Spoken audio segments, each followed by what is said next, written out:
기도하시겠습니다. 하나님 아버지, 오늘도 우리의 발걸음을 인도하시고 우리를 하나님 말씀 앞에 세워주셨사오니 하나님께 찬양과 경배와 영광을 돌려드리옵나이다. 하나님께서 우리 말씀 앞에 선 우리의 모든 심령들을 주관하시고 오늘도 이 말씀으로 인하여 우리가 새로워지게 하시고 온전해지게 하여 주시고 변화되게 하여 주시옵소서. 이전 것은 지나갔으니 보라 새 것이 되었다고 하셨사오니 하나님 아버지, 우리의 부끄러운 모습들을 우리가 부인할 수 없지만 하나님께서 새롭다고 인정하신 우리의 모습이 진정으로 우리가 보기에도 새로워질 수 있는 그런 날마다의 성장 있는 시간 되게 하여 주시옵시고 말씀의 권능이 우리의 마음을 열어 주시옵시고 주관하여 주시옵시고 우리를 온전케 하여 주시옵소서. 예수 그리스도 이름으로 기도드리옵나이다. 아멘. 할렐루야. 오늘도 하나님의 은혜가 우리 모두에게 가득하시기를 주님의 이름으로 축복합니다. 우리가 이렇게 많이들 읽고 있지만 정확하게 이렇게 개념이 잘 서지 않는 그런 이야기들이 있습니다. 그건 뭐냐면 사탄에 대한 이야기죠. 과연 사탄이 뭘까? 사탄은 어떤 존재인가? 하나님께서는 천지 만물을 창조하실 때 선하게 창조하셨다고, 완전하게 창조하셨다고 하셨는데, 그런데 그러면 사탄이라는 것은 어떻게 나왔는가? 라는 그런 의문에 대한 해답들을 알고 있는 사람은 그렇게 많지 않은 것 같습니다. 그런데 오늘은 그 천사, 사탄에 대한 이야기가 나옵니다. 사탄은 원래는 천사였었습니다. 원래는 하나님께서 만드신 루시엘이라는 천사였다고 이렇게 성경학자들은 해석을 하고 성경에서도 그렇게 이야기하고 있습니다. 예수님께서도 너 계명성이여 라고 이렇게 말씀하시면서 하늘의 별과 같은 존재였던 것으로 사탄은 그렇게 이야기합니다. 그런데 그 사탄이 이제 뱀과 같은 뱀의 형상으로 하와에게 이렇게 다가오고 있는데 그 뱀은 여호와 하나님이 지으신 들짐승 중에 가장 간교하니라. 그러니까 지금 우리가 보고 있는 뱀은 어떤 사람들은 그 뱀을 애완용으로 기르기도 하더라고요. 뱀을 보고 야, 무늬가 참 너무 예쁘다. 예쁘지 않습니까? 그러면서 이렇게 유튜브를 보면 진짜 색깔만 보면 예쁜 뱀도 있는 것 같아요. 색깔만 보면. 그리고 이렇게 모양, 길다란 그런 모양만 빼고 이렇게 무늬만 보면 이것도 무늬가 예쁠 수 있겠다는 생각이 드는 그런 것도 있는 것 같아요. 뱀을 보고 참 예쁘다고 생각하고 아무 스스럼 없이 만지고 몸에 감고 애완용으로 기르는 사람이 있는 반면에 대부분의 사람들은 뱀에 대하여 두려워하고 혐오감을 느낍니다. 이건 우리가 타고난 본성이라고도 볼 수 있는데요. 본성이 뱀을 무서워하고 두려워하게 되어 있는데도 불구하고 뱀을 이렇게 예뻐하고 귀여워하는 것은 후천적으로 그렇게 훈련되어졌기 때문에 그렇지 않을까 생각이 됩니다. 어떻게 선천적으로 뱀을 그렇게 우리가 두려워하는 존재로 여기는가 하는 것을 시험해 봤는데요. 갓난 아기, 어린 아기들에게 뱀의 사진을 한번 보여주면 그 어린 아기들이 뱀에 대해서 교육받은 적도 없고 본 적도 없는데도 불구하고 뱀의 그림이나 사진을 보여주면 아이들이 자지러지고 우는 경우들이 거의 대부분이라고 합니다. 그건 다시 말해서 뱀에게 대한 혐오감, 두려움을 가지는 것은 인간의 본성이라고 이렇게 생각할 수 있는 것 같습니다. 그런데 이 뱀이 처음부터 그렇게 혐오감을 주는 모양으로 만들어진 건 아닌 것 같습니다. 뱀은 참으로 간교하고 그리고 또한 나중에 이렇게 하나님께서 뱀에게 대하여 하나님께서 내리신 징벌을 보면 이제 땅에 기어다니고 흙을 먹을지니라 라고 이렇게 말씀하셨는데 그렇다면 그전에는 기어다니는 것이 아니라 의젓하게 서서 걸어다니는 그런 존재였을 것으로 우리는 유추해 볼 수 있는 것이죠. 하나님의 징벌을 받아서 기어다니는 존재가 되기 이전에는 뱀에게도 다리가 있었고 그리고 멋진 외모가 있었을 것으로 그렇게 생각할 수 있는 것 같습니다. 그러니까 하와가 뱀에게 대하여 전혀 아무런 스스럼 없이 뱀과 이야기를 하고 있는 것이죠. 뱀뿐만 아니라 아마 하나님께서 만들어 놓으신 태초의 시조는 모든 짐승들과 그렇게 대화할 수 있는 그런 능력들도 가지고 있었던 것 같습니다. 물론 그렇게 인간과 대화할 수 있다고 해서 짐승들이 인간과 같은 존재라는 의미는 아닙니다. 인간의 통치를 받는 존재로 하나님께서는 그렇게 만들어 놓으셨던 것이죠. 이 세상의 모든 만물에 대하여 아담과 하와는 이야기할 수도 있고 그들을 통치할 수도 있고 그들의 이야기를 들을 수도 있는 그런 능력들이 아담과 하와에게 있었고 그랬기 때문에 세상 만물을 통치하고 다스릴 수 있었겠죠. 그런데 이제 하나님께서 주신 그 좋은 대화의 능력, 뱀과도 이야기할 수 있고 짐승들과도 이야기할 수 있는 그런 능력을 사용해서 뱀이 여자에게 접근을 하게 됩니다. 이 뱀에게 대해서는 이제 사탄이라고 이렇게 이야기를 하는데 이 사탄은 하나님께서 만들어 놓으신 루시엘이라는 천사들 중에서도 가장 높은 지위의 천사였을 것으로 생각이 됩니다. 가장 높은 계명성, 예수님께서도 계명성이라고 말씀하셨으니까 지극히 높은 계명성, 높은 천사였었는데 그런데 그 천사가 이제 하나님의 자리에 오르고 싶었던 것이죠. 하나님의 영광을 받고 싶었고 하나님께서 통치하고 계시는 것과 마찬가지로 자기가 하나님 대신에 이 세상의 모든 만물을 자기 뜻대로 자기 마음대로 통치하고 자기의 이름을 드러내고 그렇게 온 세상으로부터 경배를 받고 찬양을 받고 싶었던 그런 마음에서 사탄은 타락하게 되었습니다.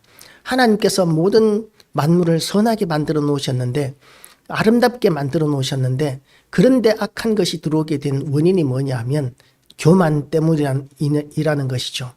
우리는 교만과 겸손을 엄청나게 큰 차이인 것으로 생각하기 쉽지만 교만과 열등감, 교만과 이런 뭐라 그럴까요? 낮아짐, 이런 부족함에 대한 이런 생각들은 종이 한 장 차이라고 이렇게 이야기합니다. 지극히 낮은 사람, 겸손과 교만도 종이 한 장 차이라고 이렇게 이야기하죠.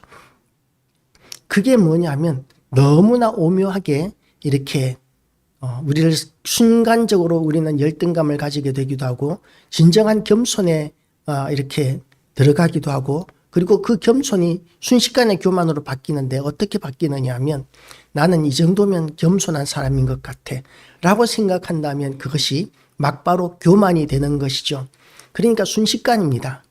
우리가 겸손하기 위해서 평생을 노력하고 그리고 겸손하기 위해서 살아가고 있지만 그러나 이 정도면 나는 겸손한 것 같아 라는 생각을 가지는 순간 그것이 교만이 되기 때문에 그야말로 교만과 겸손이 지극히 가까운 것과 마찬가지로 하나님께서 만들어 놓으신 그 천사 루시엘도 너무나 아름답게 만들어 놓았고 너무나 완전하게 만들어 놓았기 때문에 루시엘은 나는 이 정도면 완전해. 나는 이 정도면 하나님과 같은 존재야. 나는 이 정도면 세상을 통치하고 존중을 받고 경배를 받을 만해.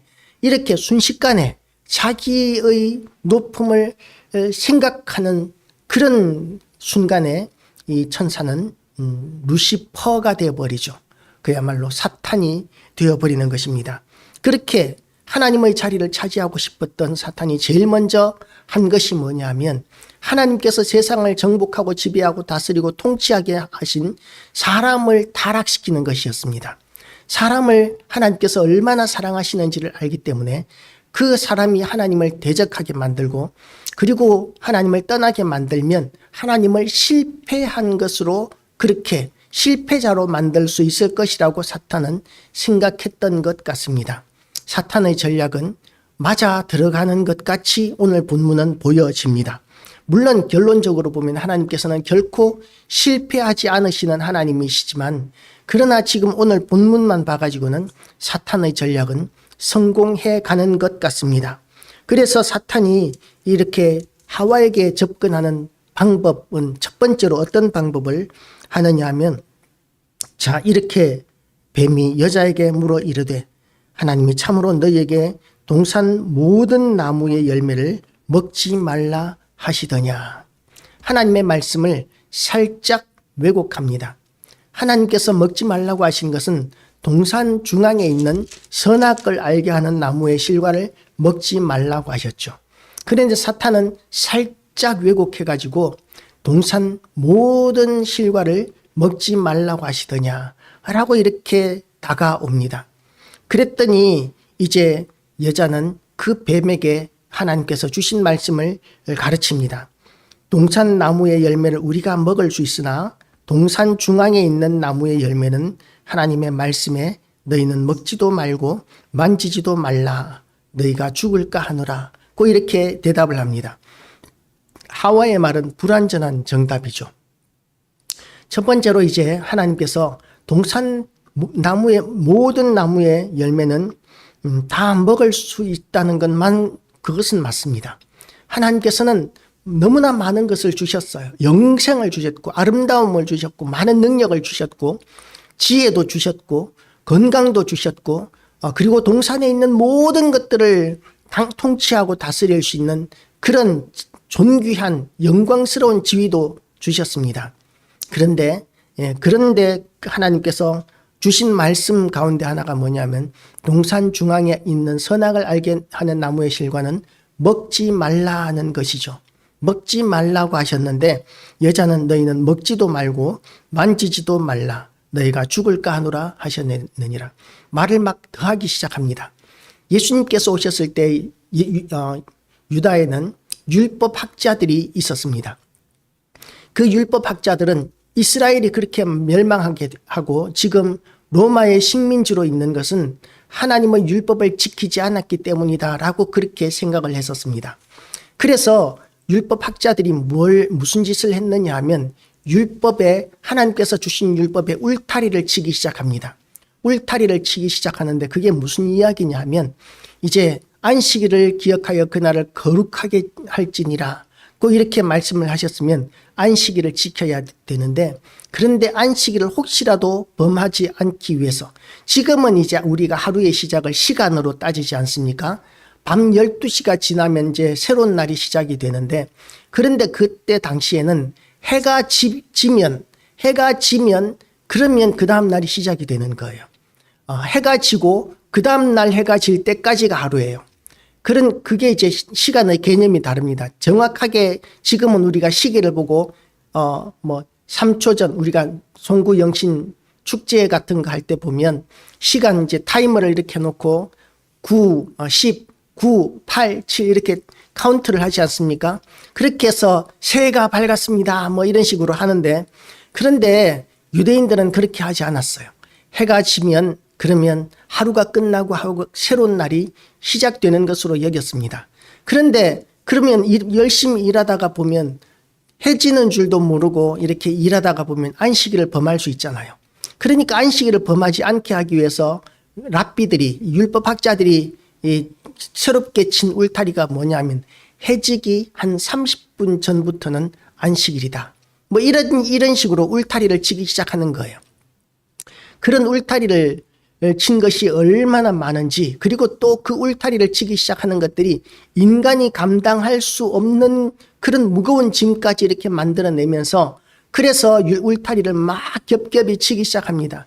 그래서 예수님께서 율법학자들 바리새인들을 책망하시면서 하시는 말씀이 너희는 천국 문에 들어가지도 않으면서 다른 사람들도 들어가지 못하게 하는도다 라고 이렇게 이야기를 하셨던 것이죠. 그렇게 책망을 하셨는데 지금 이 하나님께서 만들어 놓으신 첫 번째 여자가 하나님께서 주신 명령에 울타리를 치고 있는 것이죠. 그래서 하나님께서는 먹지 말라고 명령하셨는데 너희가 정령 죽으리라고 이렇게 말씀하셨는데 만지지도 말라는 울타리를 치기 시작합니다. 만지지도 말라고 하셨다고 진짜로 생각한다면 울타리를 치려면 근처에도 가지 말라 이런 식으로 해석했으면 얼마나 좋았겠어요. 가까이도 가지 말라 그랬으면. 그런데 또 가까이도 가지 말라는 쪽으로 해석하면은 어떤 문제가 생기느냐 하면 하나님께서 이 동산에 있는 모든 것들을 정복하고 지배하고 다스리고 통치하라고 하셨는데 그런데 그 선악과 나무 근처 아담과 하와가 가까이 가지 않는 부분은 통치의 영역에서 제외가 되잖아요. 하나님께서 통치의 영역에서 제외시킨 것은 선악과 열매를 따먹지 말라고 말씀하신 그건데, 거기까지인데 이제 울타리를 치기 시작하면서 자꾸만 제한을 걸게 되는 것, 그것은 하나님의 뜻이 아닌 것이죠. 우리의 책임이 아닌 것이 하나도 없습니다. 선악과를 따먹지 말아야 하는 그것 빼고는 전부 다 하나님께서 우리에게 위임하셨기 때문에, 그래서 이것을 잘 통치하고 정복하고 지배하고 다스리기 위하여 하나님께서는 그것만 제한하셨지 다른 것에 대해서는 다 자유케 하셨습니다. 그런데 여자는 또 다른 잘못된 해석을 하는데, 그게 뭐냐면 너희가 죽을까 하노라. 하나님께서는 뭐라고 말씀하셨습니까? 너희가 정령 죽으리라고 말씀하셨는데, 죽을지도 모른다. 죽을까 하노라는 말은 우리나라 말로 다시 다른 말로 번역하면 죽을지도 모른다라는 이런 말이지 않습니까? 그거는 다시 말해서 안 죽을 수도 있다는 말로 이렇게 또 해석이 되어집니다. 안 죽을 수도 있다. 언젠가 인공위성이 이제 떨어지는데 어디에 떨어질지 모르니까 위험하다고 온 세상이 이렇게 두려움에 떨던 때가 있었습니다. 그 큰 우주 정거장이 이제 지구에 낙하를 하고 떨어지게 되면 어디로 떨어질지 모르고 떨어지는 것을 맞으면 죽는 거죠. 그렇게 이제 온 세상이, 기억나십니까? 인공위성 떨어질 때. 기억 안 나세요? 좀 오래된 이야기이기는 합니다. 그런데 그 인공위성에 대해서 이제 어떤 같이 전도하시는 사모님이 이제 목회자 부부 이렇게 전도 활동을 했었어요. 노회 안에서 사모님과 목사님들이 이렇게 모여서 날 잡아가지고 이렇게 돌아가면서, 교회들마다 돌아가면서 이렇게 전도를 같이 하는 팀이 있었는데, 사모님 한 분이 그거 떨어지면 우리 큰일 나겠지요 라고 이렇게 이야기를 하시더라고요. 그래서 제가 뭐라고 이야기했느냐 하면, 지구의 70%는 바다고요. 그리고 그 나머지 30% 중에서 사람이 살지 않는 땅이 훨씬 더 많고요. 사람이 사는 땅이 극히 일부분에 불과하기 때문에 사람에게 어떤 해를 끼칠 확률은 아마 극히 작지 않을까 생각합니다 라고 이렇게 이야기했더니 저보고 그러더라고요. 너무 논리적이고 합리적이시네요 라고 이렇게 이야기를 하던데, 그렇게 막 울타리를 치기 시작하면서 죽을까 하노라고 이렇게 여자는 하나님께서 주신 말씀을 왜곡하고 있습니다. 이렇게 왜곡하는 것은 사탄이 주로 우리의 불완전함을 가지고 파고들기 너무나 쉬운 허점을 보여주는 것이죠. 우리는 하나님의 말씀을 1.1핵이라도 더하거나 빼거나 왜곡하지 말아야 하는데, 이 이단이라든지 이런 것들은 그야말로 하나님의 말씀을 얼마나 잘 왜곡하는지 몰라요. 세상에 많은 신이 있고 많은 주가 있다는 성경 구절이 있습니다. 그런데 그 구절을 가지고 와서 제가 청년 때였어요. 20살 때쯤이었는데, 그 예수님도 주님이라고 그러니까 예수님도 많은 많은 신들 가운데 하나지 하나님의 아들일 수 없다, 뭐 이런 식으로 이야기를 하더라고요. 이 이단들의 이야기는 앞뒤 맥락이 너무나 달라요. 그래서 이 성경을 볼 때 이단들에게 넘어가지 않기 위해서는 국어도 참 잘해야 됩니다. 많은 사람들이 국어와 성경을 이해하는 것을 별도로 생각하는데요. 성경은 역사적인 부분이 있고 시적인 부분이 있고 예언적인 부분이 있고 편지의 글도 있고요. 그렇게 우리는 그 글이 어떤 글인가에 따라서 해석하는 방법이 다르지 않습니까? 시를 읽을 때는 시를 있는 그대로 읽는 것이 아니라 시 그 단어 하나하나에 함축된 그런 상징적인 의미까지도 생각하고 그리고 읽어야 그 의미를 아는 것이죠. 그 시를 어떤 배경에서 썼을까? 그 시를 쓴 시인의 배경과 마음과 뭐 이런 것들을 고려해서 시를 읽어야 이해가 가능한 것이죠. 한용운의 님의 침묵을 읽을 때 우리가 그냥 읽으면 그게 무슨 말인지 모르지 않습니까? 아, 님은 같습니다. 나의 사랑하는 님은 같습니다. 뭐 이렇게 읽으면 그러면 연애하다가 헤어졌나 보다. 뭐 이렇게 생각하기 쉬운데 그 님이 조선의 멸망을 상징하는 것이라는 것을 알고 나라가 망한 것에 대한 가슴 아픔을 노래한 시구나. 그렇게 이해하고 이렇게 시를 읽으면 그 한용운의 마음, 나라를 사랑하는 마음 그런 것들을 이해할 수 있지 않습니까? 마찬가지로 편지도 마찬가지입니다. 편지를 읽을 때에 이 성경에 나오는 이 서신서들이 얼마나 많습니까? 그런데 그 편지를 읽을 때 고려해야 되는 것이 어떤 상황에서 편지를 썼느냐, 누구에게 편지를 썼느냐, 무슨 목적으로 편지를 썼느냐, 이런 것들을 제대로 이렇게 고려하지 않고 이 편지를 읽으면, 그러면 그 편지를 제대로 우리가 이해하지 못합니다. 그래서 하나님의 말씀을 읽을 때 이 편지를 쓴 사람이 누구냐, 이 사람이 어떤 배경에서 썼느냐, 여러 가지들을 이렇게 고려를 해야 되는데, 이단들이 성경을 보는 방법은 거의 획일적으로 모든 성경은 다 비유비사로 되어 있다, 그렇게 주장하지 않습니까? 모든 성경은 다 비유비사로 되어 있어서 비유비사로 그렇게 해석을 해야 된다. 그래서 이제 아브라함이 룻을 잡아간 그 군대들을 따라갈 때에 훈련된 자 40명이 있었는데, 그 40명도 완전수라는 것이죠. 이스라엘의 완전수고 상징적인 수다, 뭐 이렇게 주장을 하는데, 그건 이제 그렇게 상징적으로 해석할 부분이 아니라 역사적인 기록으로 이렇게 봐야 되는 거죠. 그렇게 성경을 비유비사로 해석하기 시작하면 해석하는 사람이 지 마음대로 해석을 해 나갈 수 있습니다. 그러면 이제 이단에 빠지는 거죠. 아, 이거는 정말 그런 게 맞는가 보다. 그렇게 생각하는 것이죠. 엘리야가 이렇게 로뎀나무 밑에 이렇게 하나님 앞에 기도할 때 하나님께서 까마귀를 보내서 떡과 고기를 이렇게 공급을 하셨죠. 떡과 고기를 공급하셨는데 어떤 목사님이 그걸 가지고 설교를 하시더라고요. 혼합주의다. 그게 바로 혼합주의다.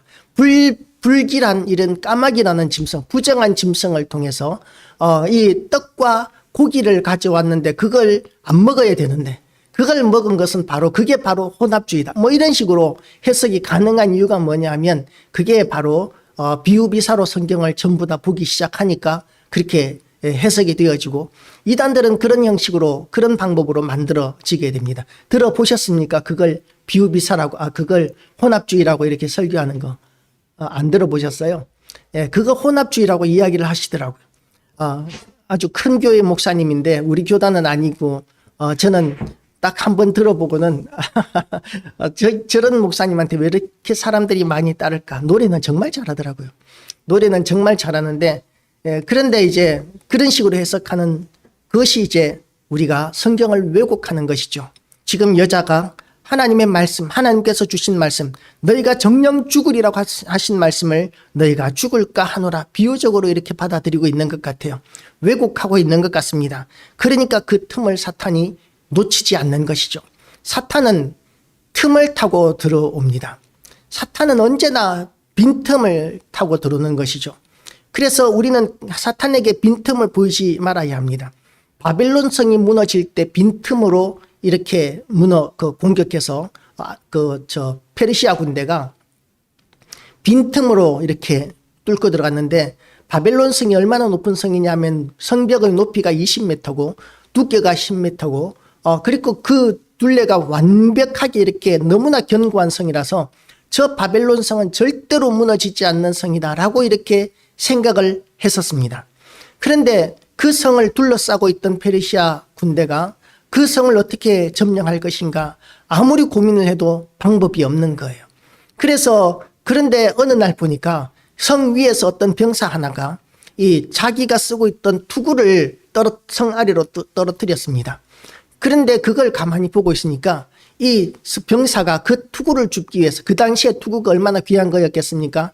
철도 귀한 것인데 투구를 버릴 수가 없으니까 이 개구멍으로 그 투구를 주스러 내려오더라는 거예요. 개구멍이 저기 있었구나. 그래가지고 야심한 시간에 그 특공대가 그 개구멍으로 들어가서 성문을 열고 바벨론 성을 멸망시켰다라는 그런 역사적인 기록이 있습니다. 사탄도 마찬가지입니다. 우리가 하나님의 말씀을 제대로 이해하지 않으면 사탄은 그 빈틈을 차고 들어와서 우리를 유혹에 빠지게 하고 시험에 들게 하고, 그리고 우리를 멸망시키는 것이 사탄의 방법인데, 이 하나님께서 만들어 놓으신 하와도 빈틈이 생겨났던 거예요. 하나님의 말씀을 제대로 이해한 것이 아니라 대충 알고 있어 놓으니까 이렇게 뱀이 이야기하고 있는 것에 속절없이 넘어가고 있는 것입니다. 우리가 우리나라 속담 가운데 선무당이 사람 잡는다. 뭐 그런 이야기가 있지 않습니까? 제대로 알지도 못하면서 아는 척 하는 것. 이런 것을 통해서 오히려 큰 실패, 낭패를 보게 된다는 그런 이야기인데 마찬가지로 하나님의 말씀도 우리가 명확하게 인식하고 있지 않으면 그러면 미혹하는 자의 미혹에 대하여 우리가 대적하지 못하고 무너지게 되고 패배할 수 있는 것이죠. 뱀에게 여자는 그렇게 넘어가고 있습니다. 뱀이 이제 여자가 정확하게 알고 있지 않으니까 이제는 정면으로 좀 더 강력하게 여자를 유혹합니다. 뱀이 여자에게 이르되 너희가 결코 죽지 아니하리라. 너희가 결코 죽지 아니하리라. 영국에서 버스에다가 이런 광고를 실은 적이 있었습니다. 버스에다가 우리가 죽으면 천국은 지옥은 없을지도 모릅니다. 라는 그런 광고를 버스마다 이렇게 우리가 시내버스를 보면 이렇게 광고 붙어 있는 경우들이 많지 않습니까? 거기에다 대문짝만하게 그렇게 우리가 죽는다고 해서 우리가 지옥 가는 일은 없을지도 모릅니다. 라는 그 글을 버스마다 이렇게 붙이고 다니는데 그 일을 하는데 얼마나 많은 사람들이 후원을 했는지 몰라요. 그렇게 많은 사람들이 지옥이라는 것을 무거운 짐으로 여기고 그리고 이제 없을지도 모른다는 그런 말에 동의를 하고 그리고 지금은 영국이 거의 이슬람 국가화 되어버렸죠. 기독교 인구는 극히 줄어들고 이민자들, 이슬람 이민자들이 더 많아지는 그런 나라가 되었고 많은 역사적인 교회들이 문을 닫고 술집으로 팔리거나 모스크로 사용이 되거나 뭐 그런 식으로 이렇게 되고 있는데 그렇게 하나님께서 주신 말씀을 왜곡하는 것을 통해서 사탄은 끊임없이 우리를 공격하고 넘어뜨립니다. 그리고는 사탄은 하나님께 대한 모습을 하나님은 이런 분이시다라는 그런 것에 대한 개념조차도 왜곡하기 시작합니다. 너희가 그것을 먹는 날에는 너희 눈이 밝아져 하나님과 같이 되어 선악을 알 줄 하나님이 아심이니라. 그러니까 하나님은 거룩하신 하나님, 완전하신 하나님, 좋으신 하나님이신데 그런데 여기에서 이야기하고 있는 하나님은 어떤 하나님이십니까? 하나님은 이기주의적인 하나님, 그리고 자기만 생각하시는 하나님, 우리를 사랑하지 않으시는 하나님, 우리가 행복해지는 것을 원하지 않으시는 하나님, 그런 하나님으로 사탄은 왜곡하고 있습니다. 끊임없이 그래서 그 사탄의 유혹에 지금도 많은 사람들이 하나님 저한테 왜 그러시는 거예요? 라고 하나님을 원망하는 사람들이 그런 일들이 얼마나 많습니까? 뭔가 조금만 어려운 일이 있어도 하나님이 살아계시면 어떻게 이런 일이 있을 수 있습니까? 라고 항변하는 사람들도 많이 있는데요. 그렇게 하나님의 존재에 대해서 왜곡하고 변질되게 설명하는 이런 모든 것들이 사탄의 전략이다라는 것입니다. 하나님은 참으로 좋으신 하나님이시라는 거 우리가 명확하게 붙들지 않으면 끊임없이 사탄이 하나님을 악한 존재로 왜곡시키는 그런 유혹에 대하여 우리는 무방비가 됩니다. 하나님은 좋으신 하나님이시라는, 하나님은 진리이시고 완전하신 하나님이시라는 그 개념을 포기하고 나니까 어떻게 됩니까? 하나님께서 금지하신 그 선악과 열매가 좋아 보이기 시작합니다. 여자가 그 나무를 본즉 먹음직도 하고 보암직도 하고 지혜롭게 할 만큼 탐스럽기도 한 나무인지라. 이 하나님께서 너희가 먹으면 정령 죽으리라 하고 이렇게 말씀하셨습니다. 그러면 그 나무를 보고 이렇게 두려워하고 오히려 이렇게 그 뭐라 그럴까요? 하나님께서 주신 그 명령이니까 저거 먹으면 죽어 하는 그런 마음을 좀 가져야 되는데, 그런데 그 나무를 보고 저거 먹으면 죽는 게 아니라 먹으면 맛있을 것 같아. 먹음직스러워. 너무나 먹음직스러워. 그리고 멋있어. 너무 예뻐. 예쁘면 어때요? 예뻐도 깨물어주고 싶고 뭐 그런 게 있지 않습니까? 우리가 예쁜 아기들 보면 깨물어주고 싶은 그런 예쁜 마음들을 가지는 것처럼 이렇게 보암직도 하고 예뻐요. 가지고 싶어요. 예쁜 것은 가지고 싶지 않습니까? 길거리 지나다니다가 예쁜 꽃이 이렇게 잘 피어 있으면 지금은 이렇게 이제 우리가 문명이 발달하고 이렇게 하다 보니까 아, 예쁘다. 그리고 이제 향기 한번 맡아보고 지나가는데 옛날에는 예쁘다 그러면 꺾었어요. 꺾어가지고 누구 줘야지? 지금도 꺾어가지고 이렇게 주는 사람들이 있지만 두고 보는 것은 조금 더 오래 가지만 딱 꺾는 순간 그것은 반나절도 못 가지 않습니까? 예쁜 색깔이. 그런데도 꺾어가는 것이 인간의 본성인 것 같아요. 예쁘니까 꺾어서 내가 소유하고 싶어. 내가 가지고 싶어. 그런 마음들을 가지는 것이죠. 그래서 그 나무를 보고 탐스럽기도 한지라. 탐을 내는 거예요. 하나님께서 이건 내 거니까 먹지 마. 먹으면 죽어. 라고 이렇게 말씀하셨는데도 그 열매를 탐내기 시작합니다. 탐내야 할 것이 있고 탐내지 말아야 할 것이 있습니다. 불교에서는 모든 욕심이 인간을 불행하고 하게 만든다고. 그래서 해탈하기 위해서 모든 욕심을 버려야 한다라고 이렇게 이야기합니다. 그런데 우리는 기독교는 그렇지 않아요. 우리는 거룩한 욕심을 가져야 합니다. 거룩한 욕심, 의욕이라고 그러죠. 의욕이 있어야 우리는 하나님의 뜻에 순종하는 삶을 살고 사명 감당하는 삶을 살 수 있는 것이죠. 그래서 우리는 의욕을 가져야 하는데 이 잘못된 탐욕은 우리를 멸망으로 끌어가게 됩니다. 잘못된 탐욕, 가지지 말아야 할 탐욕. 가지지 말아야 할 탐욕이 무엇입니까? 하나님의 것을 탐내는 것, 하나님께서 금하신 것을 탐내는 것. 이것은 우리를 멸망으로 가게 하는 지름길이 된다는 것을 우리는 명심해야 합니다. 하나님께서 금지하신 것이 무엇입니까? 왜 그렇게 드라마에 TV에 나오는 아이돌이 예뻐 보이고 멋있어 보이는지. 그런 것은 사실은 한번 보고 지나가죠. 아무리 예뻐 보이고 아무리 멋있어 보여도 야, 예쁘다. 그리고는 지나가죠. 그리고는 이름도 기억을 못 합니다. 그 정도는 유혹이 아닌 것이죠. 그 정도는. 그런데 가까이에 두고 내가 가져야 되겠다고 생각하고 한 걸음 더 나아가는 경우가 있습니다. 이웃집에 있는 머시기 또는 이렇게 내가 결혼한 상태에서 아내도 있고 남편도 있는데 그런데 다른 여자나 다른 남자를 보고 이렇게 유혹된 마음을 가지는 것, 욕심을 품는 마음을 가지는 것. 직장에서 직장 동료, 이성의 동료에 대해서 어떤 그런 유혹의 마음을 가지는 것. 이런 것들은 하나님께서 금하신 것입니다. 그것은 결코 욕심을 내어서는 안 되는 것이죠. 그런데 그런 일들이 이렇게 굉장히 많이 일어나고 있고 그것을 당연한 듯이 여기는 시대라고 이렇게 이야기합니다. 옛날에는 가장 이렇게 불륜이라는 범죄가 많이 일어나는 것, 금지된 이런 사랑, 이런 불륜이 많이 일어나는 곳이 옛날에는 어땠는지 모르겠지만 지금은 직장도 바깥 출장 야외로 이렇게 밖으로 돌아다니는 일들이 많은 영업직이라든지 이런 쪽에서는 이제 그런 불륜들이 굉장히 많이 일어난다고 그래요.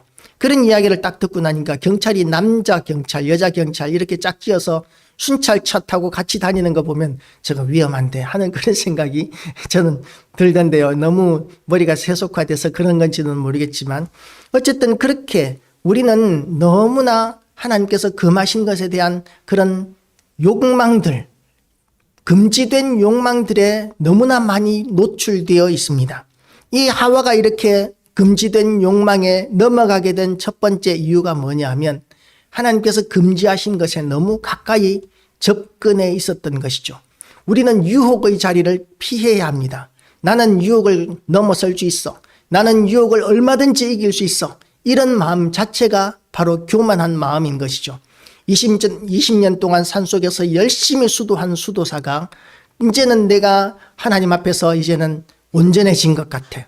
이제는 어느 누구도 나를 유혹할 수 없을 거야 하는 그런 마음으로 자신 있게 그러면 이제 극장에 한번 가보자 하는 마음으로 극장을 갔는데 그런데 이 예화에 나오는 이 예화의 시대적인 배경이 이제 고대 시대입니다. 그러니까 연극을 한다면 연극 배우들이 완전히 노출된 옷을 입지 않은 상태로 이렇게 연극을 하는 거예요. 그걸 보니까 이렇게 또 욕망이 막 꿈틀거리는 것이죠. 그래서 이 수도사가 이렇게 외쳤습니다. 사탄아 물러가라. 내가 누군데 네가 감히 나를 유혹하느냐 라고 이렇게 이야기했더니 사탄이 하는 말이 뭐냐면 너는 그렇게 20년 동안이나 수도했다고 하면서 왜 나의 영역에 들어와 있느냐 라고 이렇게 이야기를 하더라는 것이죠. 우리는 사탄의 영역은 피할 줄 알아야 합니다.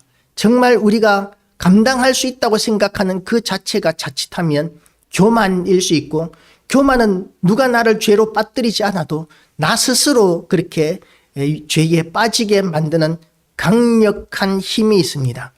이런 유혹에 빠지지 않도록 우리는 죄에서 멀리 떠나야 합니다. 유혹의 자리는 우리가 피할 수 있어야 합니다. 사탄이 우리를 아무리 유혹한다 할지라도 결국 죄를 짓는 본체는 바로 나 자신이라는 책임감을 가져야 합니다. 사탄이 나를 유혹했기 때문에 내가 어쩔 수 없이 죄를 지었어 라고 하나님 앞에서 우리는 변명할 수 없습니다. 선택은 내가 하는 것이기 때문에 그렇습니다.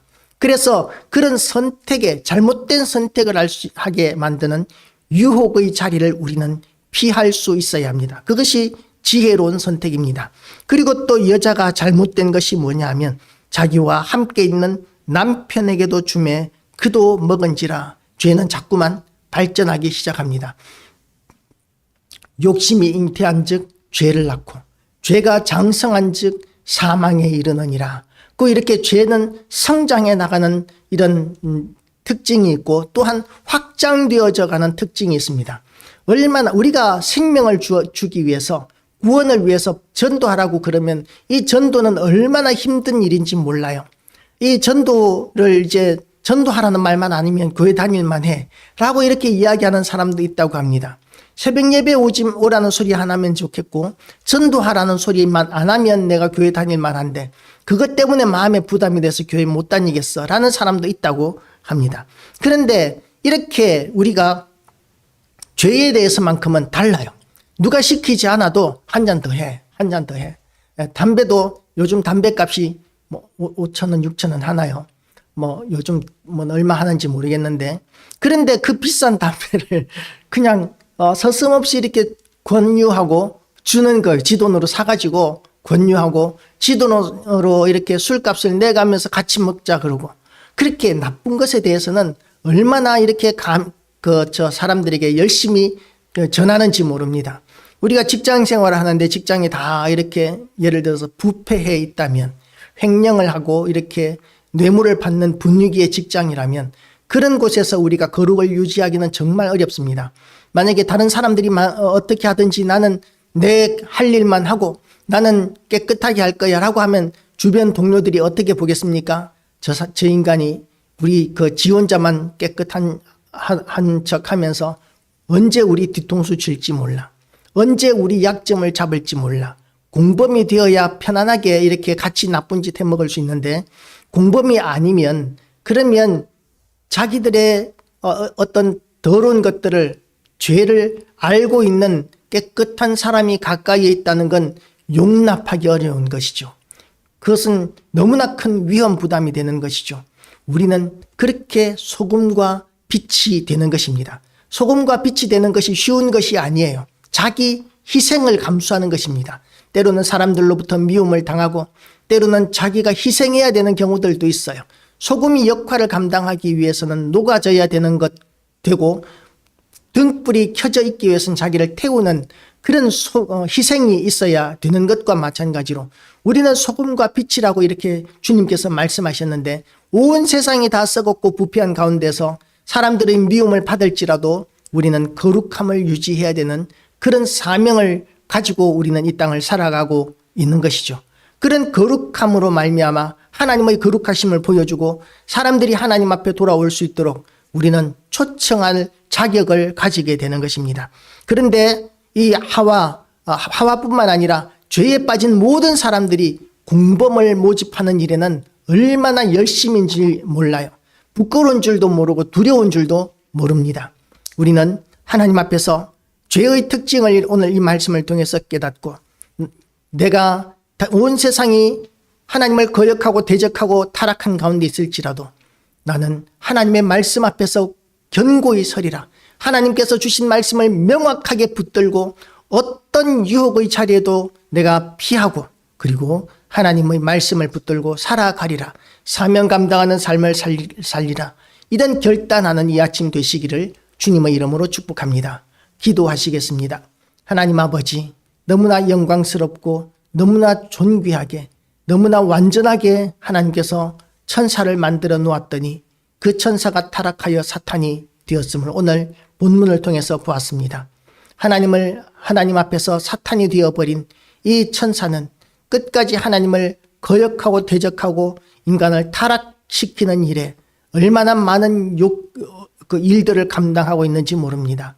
그 엄청난 능력으로 우리를 유혹하고 우리를 넘어뜨리고 우리를 멸망시키기 위하여 모든 수단을 다 동원하고 있는 가운데 있는데 하나님 아버지, 이 모든 사탄의 공격으로부터 우리가 승리할 수 있는 길이 없음을 고백합니다. 우리는 이길 수 없음을 주님 앞에 고백합니다. 하나님 아버지, 주님께서 직접 우리를 강권하여 주시고 붙들어 주시옵시고 하나님께서 우리에게 주신 말씀으로 우리가 견고히 세워지게 하여 주셔서 우리가 사탄의 모든 시험을 대적하고 마귀를 대적하라, 그리하면 저가 너희를 피하리라고 말씀하신 그 말씀 붙들고 우리가 강하고 담대함으로 마귀를 대적하게 하여 주시고 우리가 싸워야 하는 영적 싸움에서 승리함으로 인하여 하나님이 거룩하심과 같이 우리도 거룩해지는 날들이 되게 하여 주시옵소서.